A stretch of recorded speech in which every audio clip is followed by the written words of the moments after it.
anything other than I just talked on? Is there anything that wants to come through and share? Yeah, I love this. This is good stuff. So Madeline, you exquisite being, you. So yes. So again, the 12 elements already exist here, and the 12 elements in their completion, or in the ways in which they must come into the greater sort of collective expression and igniting within the unified field here, is a way in which they further activate within our structure, within our carbon-based DNA, within that 12 strands, which actually is far beyond 12 strands. A lot of us have already activated, the templates, if you will, not the full perhaps embodiment, but the templates are coming in greater expression of 64 and beyond and beyond and beyond and beyond, right? Which are fields of consciousness, right? These strands are very intricately created codex of information, of sound and light frequencies that bring in information and that allow for us, in whatever ways established within our blueprint, to essentially conduit higher dimensional planes of existence. So the 12-strand DNA, in many ways, you can think of them as sort of antennas that are meant to fully activate and be receptive to the 12 dimensional planes of existence within our planetary structure, within our universal structure. However, we are not limited only to that. And there are different levels and layers of access that take place, again, because it's not a linear process, like, okay, strand number 3, okay, it's not. So to get back to Stephen's question of crystalline DNA, can be expressed and explained in a myriad of ways, likely in an innumerable amount of ways. But what I feel wants to come in and through here and now regarding it is all these programs that we're speaking of. Everything is energy. Everything is frequency. Everything. And everything has here on this earth plane, and I would go as far as to say beyond, but perhaps in different ways of expression, is programmed. Right? So it's programmed to express itself. It's programmed through, the creational matrix, if you will, of existence here. It's programmed to express itself, to show itself, to reveal itself, and in whatever ways that it was programmed to do so. So when we drop in here, right, when our oversoul, when our highest source self, when our eternal seed of source consciousness that each one of us is uniquely, right? We're a snowflake. We have a massive system of our oversoul that's been in all different layers and levels of the infinite systems of creation that span through all space and time. We come in as a soul. I'm certain there are many different councils of source beings and light that determine who comes in, when they come in, along with ourselves, right? We are not separate of that. We are source, and we drop in. We drop in, but there's some non-negotiables for most. There are some exceptions to this. It has been shared many times. The majority of us come in, and we must adhere or participate, and there's divine perfection in it, to the embodiment of in everybody's layers and levels, and participation with this is unique to them. So we come in and, and it is determined. We will have a physical body. We will have a mental body complex. We will have an emotional body complex. We will have a spirit body complex. And they're all going to come in, and they're all going to operate and animate uniquely within the codex of our blueprint, within the blueprint that had been predetermined by our oversoul and all those who assist in the determination of one's blueprint in incarnating here. So we come in. And some come in because we hold, our atom seed, the eternal atom seed of our existence. So that animating spark of life that comes in and forms the first few cells of physicality within our mother's womb start the heartbeat within the mother's womb, because that's our souls beginning to animate. That's our soul streaming down and through and saying, aha, okay, I'm planting the seed. I'm planting the seed of my physical existence here. I'm now going to animate that seed, and I'm going to continue to grow and expand within the biological materials of my mother and father and the ancestral lineages of whom, of where they've come from and who they are, because that's also part of my predetermined plan here. And then we know this, we may not know exactly, and I don't know exactly the gestational period, even though I've had 3 children and I am a child of source here. I don't know all the different stages of development, but it doesn't matter in this now moment, perhaps. So we come in and we start to grow and we start to animate, okay? We all come in with an ethereal DNA system that begins to immediately activate within our light body, within our spirit body. And it is not separate of our physical, emotional, and mental bodies, but it is largely held within the potential and within the filaments of our light body, our spirit body complex, which is inclusive of our aura, etc. So then we have our physical DNA, which is connected to, of course, because all things within are interconnected. It's connected to our ethereal DNA, our etheric DNA. And as part of our agreement of coming in here, it expresses itself in its carbon-based form. And it's, very earthly, physical format. Now, when we first come in, there's a sense of grand illumination and participation of our ethereal DNA, and even so again, they're not separate, the etheric DNA or ethereal DNA and our physical DNA at all, but they participate at different times, within our blueprint, and they participate, I'll get to that point in a second. Okay. So here we are, and we're incarnating. And within our physical DNA, is massive, massive programs that immediately begin to animate through the assignments that we have taken on to experience from our ancestral lineage, right? So the imprints of our parents, the things in which we've come in to directly experience, the limiting, self-limiting beliefs, the programs, the patterns that, all of it, all of the things that we constantly are interfacing in our path of soul alchemy, right? Those are animated. And then, we come out, we're physical, we're here, and we start participating, in life. And these people, and because we have this field of coordinates, which, AKA programs, because we're a body of energy, and all energy, is frequency, right? We're all frequency, and these frequencies have coordinates. So you can look at us, if it's helpful, you can look at us as a giant sphere. And in the sphere are massive, light or coordinates, right? Massive coordinates.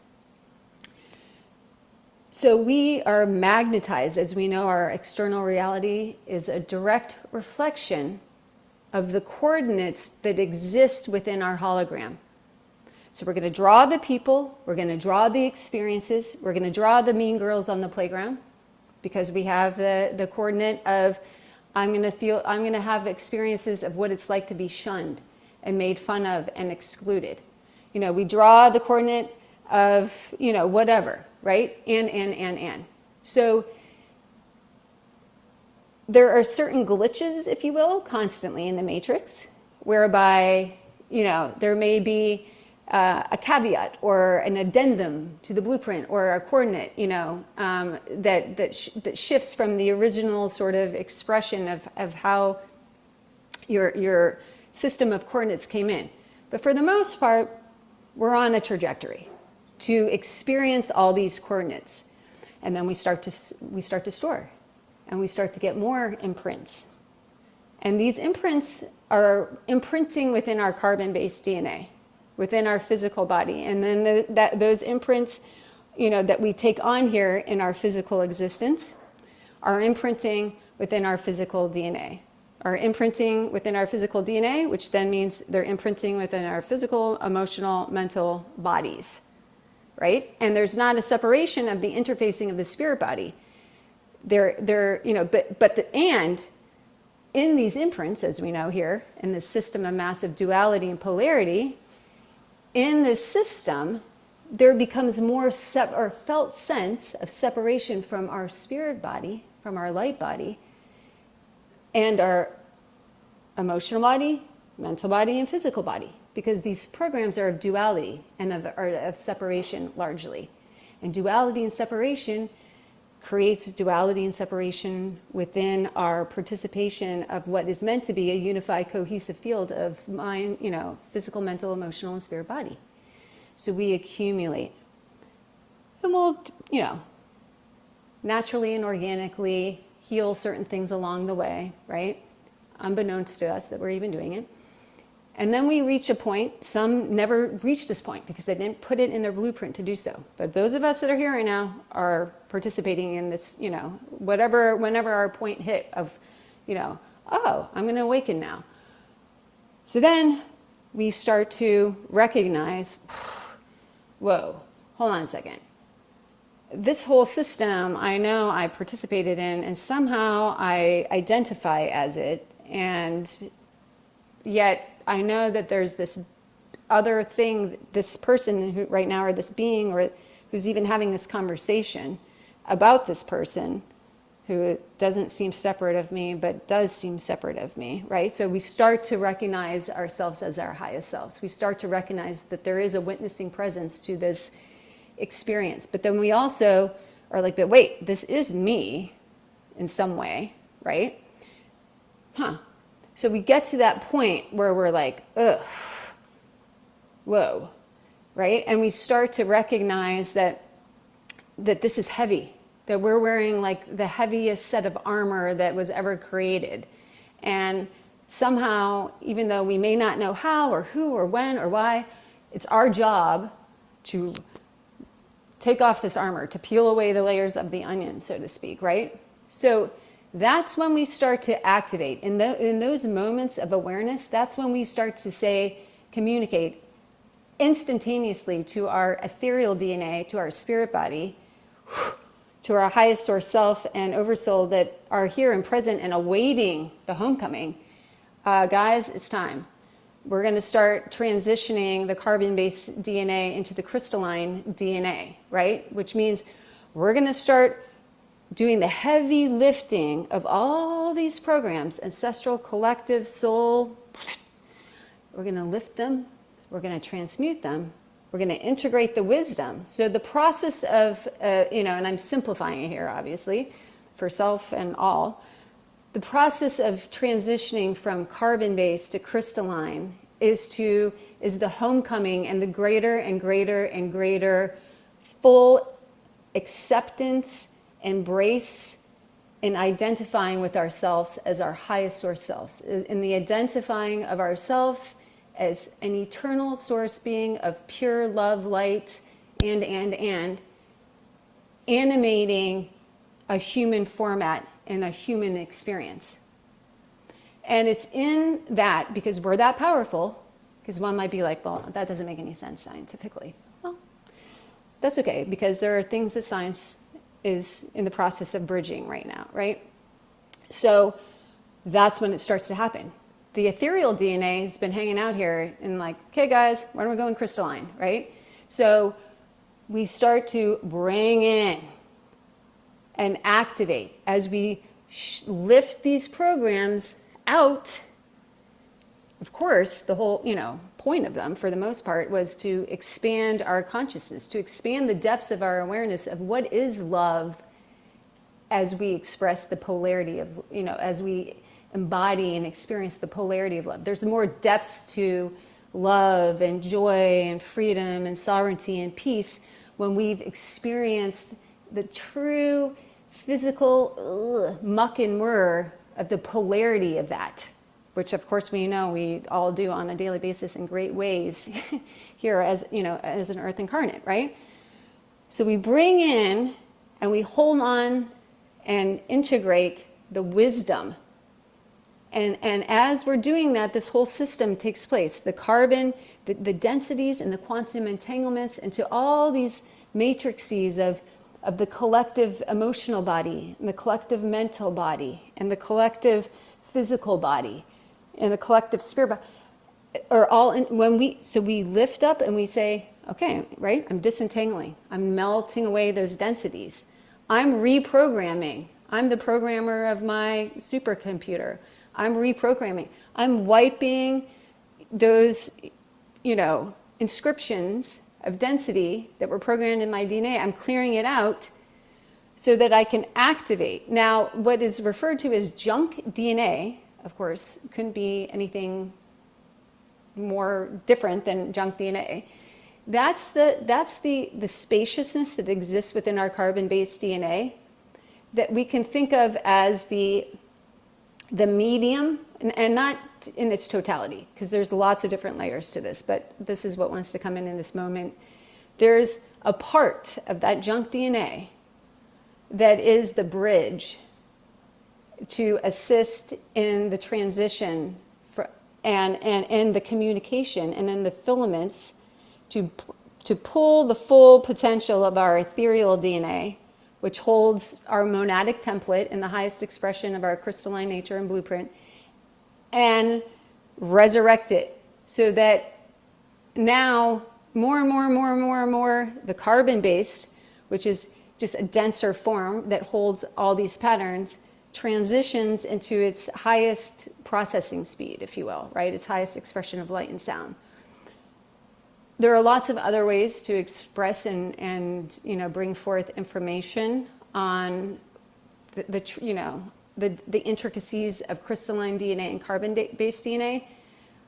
But in the flow of ourselves as the portal of resurrection and in the paths in which we're choosing through this felt like it wanted to be expressed, because in this we can see the profundity of all the different practices that we are participating, that is literally in motion of transitioning our carbon base to crystalline. And so the physical body, a lot of spiritual practices and modalities and so forth have really not highlighted or maybe even bypassed. It's all about going up and out, and connecting with all these beings and connecting. And that's fantastic and magnificent, and that's absolutely a part of our technology and our reach in this. And yet that will only get us so far in our own journey of ascension and enlightenment, because we're only as enlightened as the last fractal of our carbon-based DNA within. And the greatest entry point to the transitioning of that, because we know the physical body, as we're experiencing through these cleanses, holds emotional imprints, holds traumas, holds this light device was a grand awakener in my ability to understand how light put on physical body accesses our Akash. And I had massive, hundreds of timeline recalls when I started working with the color light therapy. And I was like, no way. And then it was being shown. The different frequencies of the color light come in and, and act as a projector. And they open up. And they open up the potential of communication. And they open up the expression of the physical cells. And the physical cells then speak to us. And they speak through the light. And, so the more and more we go in, we cleanse, we allow ourselves to, to recognize all the different programs and systems It appears that this way, in this particular now moment, in this particular now time, that it is the greatest pathway and the fastest and most efficient. And as Jeannie likes efficiency, and as the multiversal, multi-dimensional, multitasker, and as do we all, right? It's like, okay, where's the, how do we get this? Where's the fastest path? Let's go, people, let's go. And we know it's not a journey. I mean, it is a journey. We know it's not a race, right? It's not a sprint. I desire as my highest self beyond the hurriedness and the thinking mind's interfacing of linear time and linear equation, if you will. We wouldn't have it any other way. We want to extrapolate from every little nugget, every little chocolate nugget within our experience, right? We want the wisdom. That's the purpose, because we are eternal creator beings. We are eternally curious. We are eternally desiring to experience ourselves as source, as infinite potential, as infinite creator in new ways, right? So the journey is about the homecoming of the wisdom and the expansion. Even though the suffering part of us that's like, get me out of here. I want to go home. I want to come home. I want to be, So it's the coming home and the embodiment of all the things that we most resonate in the most authentic expression of ourselves, unity, light, love, peace, joy, bliss, ecstasy, sovereignty, blah, blah, blah, blah, all that stuff. There's no other way, unless you have it in your blueprint and you're an exception to the rule, right? There's no other way than how we are receiving it, whether it's through this portal, whether it's through another portal, it's like, we don't want to bypass. We want to receive all the wisdom, right? So, yeah, I think that's what wants to be said.